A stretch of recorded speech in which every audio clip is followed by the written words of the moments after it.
John Wesley's most significant contributions to the big Christian theological tent is his articulation of God's grace.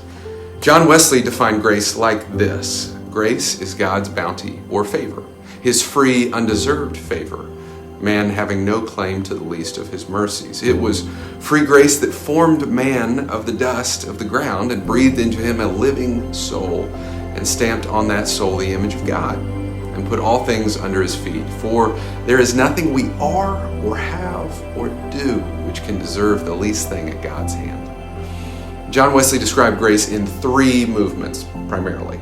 First, there is God's prevenient or preventing grace. Prevenient grace is God's grace that works on us before we know God. It is the grace that draws us to God and begins to convict us of sin and the righteousness and plan of God. Wesley used a house to describe grace. He said, if grace is a house, prevenient grace is the front porch. But there is more to the house than the porch, right?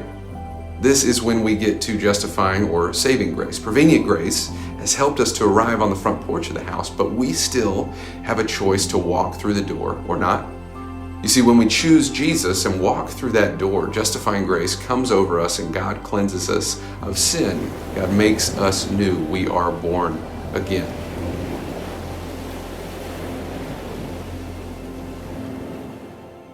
But there is still more to the house, right? I mean, there's a kitchen, a living room, bedrooms, attics.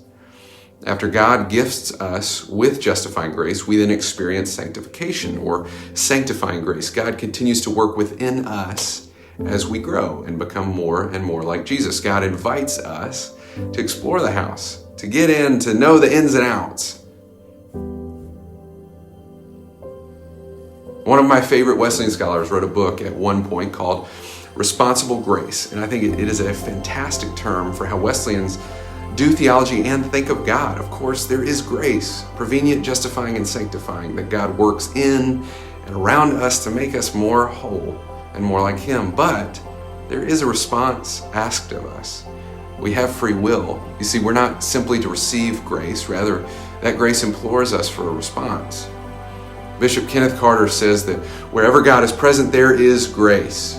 Grace brought creation into existence. Grace birthed human beings, bestowed on us the divine image, redeemed us in Jesus Christ, and is ever transforming the whole creation into the realm of God's reign of compassion, justice, generosity, and peace.